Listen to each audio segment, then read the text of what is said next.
Hi, ಬನ್ನಿ ಇವತ್ತು ನಾವು ಹಿ ಮತ್ತು ಶಿ ಜೊತೆಗೆ ವಾಸ್ನ ಹೇಗೆ ಯೂಸ್ ಮಾಡೋದು ಅದನ್ನು ಅರ್ಥ ಮಾಡ್ಕೊಳ್ಳೋಣ. ಈ ಪುಸ್ತಕದಲ್ಲಿ ನಾನು ತುಂಬ ಕ್ಲಿಯರಾಗಿ ಬರೆದಿದ್ದೀನಿ. ಹಿ ವಾಸ್ ಗೋಯಿಂಗ್, ಅವನು ಮುಂಚೆ ಹೋಗ್ತಾ ಇದ್ದ.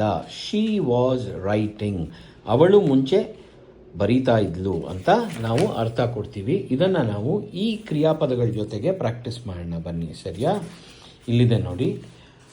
ಶಿ ವಾಸ್ ಡ್ರೈವಿಂಗ್, ಅವಳು ಮುಂಚೆ ಡ್ರೈವ್ ಮಾಡ್ತಾ ಇದ್ಲು.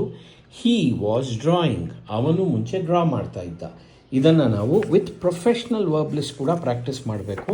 ಇಲ್ಲಿ ಪ್ರೊಫೆಷ್ನಲ್ ವರ್ಬ್ ಲಿಸ್ಟ್ ಇದೆ, ಆದರೆ ನಿಮಗೆ ಪ್ರೊಫೆಷ್ನಲ್ ವರ್ಬ್ ಲಿಸ್ಟಲ್ಲಿ ಪ್ರಾಕ್ಟೀಸ್ ಕೊಡೋಕ್ಕೆ ಮುಂಚೆ ಒಂದು ಎಚ್ಚರಿಕೆ ಏನಂದರೆ, ನೋಡಿ, ವೃತ್ತಿಪರ ನಡವಳಿಕೆಯಲ್ಲಿ ಪ್ರೊಫೆಷ್ನಲ್ ಬಿಹೇವಿಯರಲ್ಲಿ ನಾವು ಅವನು ನನ್ನ ಟೀಚರ್ ಅಂತ ಹೇಳಲ್ಲ, ಅವಳು ನನ್ನ ಬಾಸ್ ಅಂತ ಹೇಳಲ್ಲ.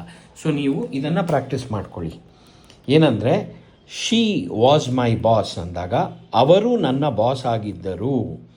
ಹಿ ವಾಸ್ ಮೈ ಟೀಚರ್ ಅಂದಾಗ ಅವರು ನನ್ನ ಟೀಚರ್ ಆಗಿದ್ದರು. ಅದನ್ನು ಜ್ಞಾಪಕ ಇಟ್ಕೊಳ್ಳಿ.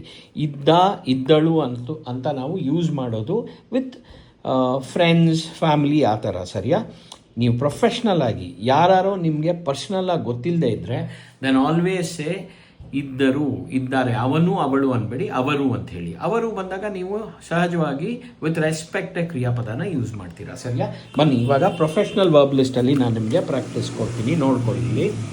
ಈಗ ಇಲ್ಲಿ ಸಾಕಷ್ಟು ಪ್ರೊಫೆಷ್ನಲ್ ವರ್ಬ್ಸ್ ಇದೆ. ಹಾಗಾದರೆ ನೀವು ವೃತ್ತಿಪರ ನಡವಳಿಕೆಯಲ್ಲಿ ಯಾವ್ಯಾವ ಥರದ ವರ್ಬ್ಸ್ನ ಯೂಸ್ ಮಾಡಬೇಕು ಅದು ಬರೆದಿದ್ದೀನಿ. ಒಂದೆರಡು ಪ್ರಾಕ್ಟೀಸ್ ಮಾಡೋಣ. ನೀವು ವಿತ್ ಕನ್ನಡ ಹೇಳಬೇಕು. ಸರಿಯಾ? ಹಿ ವಾಸ್ ಗೈಡಿಂಗ್ ಮೀ, ಅವರು ಮುಂಚೆ ನನಗೆ ಗೈಡ್ ಮಾಡ್ತಾಯಿದ್ರು. ಶಿ ವಾಸ್ ಗೈಡಿಂಗ್ ಮೀ, ಅವರು ನನಗೆ ಮುಂಚೆ ಗೈಡ್ ಮಾಡ್ತಾಯಿದ್ರು. He was purchasing the mobile, ಅವರು ಮುಂಚೆ ಮೊಬೈಲ್ನ ಪರ್ಚೇಸ್ ಮಾಡ್ತಾಯಿದ್ರು. She was purchasing the mobile, ಅವರು ಮುಂಚೆ ಮೊಬೈಲ್ನ ಪರ್ಚೇಸ್ ಮಾಡ್ತಾಯಿದ್ರು.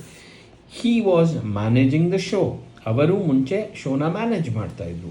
She was managing the show, ಅವರು ಮುಂಚೆ ಶೋನ ಮ್ಯಾನೇಜ್ ಮಾಡ್ತಾಯಿದ್ರು. ಸೊ ಇವಾಗ ಅರ್ಥ ಆಗ್ತಿದೆಯಲ್ಲ? ಹಿ ವಾಸ್ ಅಂತ ಬಂದಾಗ ಹಿ, ಶಿ, ಅವನು ಅವಳು ಜೊತೆಗೆ ಅವರು ಅನ್ನೋ ಅರ್ಥ ಬರುತ್ತೆ. ವಾಸ್ ಅನ್ನೋದು ಮುಂಚೆ, ಫಸ್ಟು ಪ್ರಿಡಾಮಿನೆಂಟ್ಲಿ ಅದು ಮುಂಚೆ ತೋರಿಸುತ್ತೆ. ಅದಾದಮೇಲೆ ವಾಸ್ ಅನ್ನೋದು ಇದ್ದ, ಇದ್ದಳು ಅಂತ ತೋರಿಸುತ್ತೆ. ಆದರೆ ವಿತ್ ರೆಸ್ಪೆಕ್ಟ್ ನಾವು ವೃತ್ತಿಪರ ನಡವಳಿಕೆಯಲ್ಲಿ ಇದ್ದರು ಅಂತ ಹೇಳ್ತೀವಿ. ಸರಿಯಾ? ಸೊ ಇದನ್ನು ಚೆನ್ನಾಗಿ ಫಾಲೋ ಮಾಡಿ ಆ್ಯಂಡ್ ಪ್ರಾಕ್ಟೀಸ್ ಮಾಡಿ. ನೀವು ಯಾಕೆ ಇಂಗ್ಲೀಷ್ನಲ್ಲಿ ಓದಾಡ್ತಿದ್ದೀರಾ ಅಂದರೆ, not because of lack of knowledge, but because of lack of practice. More importantly, ನಿಮಗೆ by chance lack of confidence, inferiority complex, fear, hesitation, insecurity ಇದೆಲ್ಲ ಇದ್ದರೆ ಅರ್ಥ ಏನು? ನಿಮಗೆ ಪ್ರಾಕ್ಟೀಸ್ ಇಲ್ಲ ಅಂತ. ಎಷ್ಟೋ ಜನ ನನ್ನ ಹತ್ರ ಬಂದು ಏನಂತಾರೆ ಗೊತ್ತಾ, ಸರ್ ನನಗೆ ಬೇಸಿಕ್ಸ್ ಎಲ್ಲ ಬರುತ್ತೆ, ನನಗೆ ಆದರೆ ಇಂಗ್ಲೀಷ್ ಮಾತಾಡೋಕ್ಕಾಗ್ತಿಲ್ಲ ಅಂತ. ಅವಾಗ ನಾನು ಇಮಿಡಿಯೇಟಾಗಿ ಹೇಳ್ತೀನಿ, ನಿಮಗೆ ಬೇಸಿಕ್ಸ್ ಬರ್ತಾ ಇದ್ದರೆ ಹಾಗಾದರೆ ನೀವು ಇಂಗ್ಲೀಷ್ ಗ್ಯಾರಂಟಿ ಮಾತಾಡ್ತಿದ್ರಿ. ಫಸ್ಟ್ ನಿಮ್ಮ ಬೇಸಿಕ್ಸ್ನ ಸ್ಟ್ರೆಂಥನ್ ಮಾಡ್ಕೊಳ್ಳಿ ಅಂತ. So all the very best. Follow all these things and practice well. Have a nice time.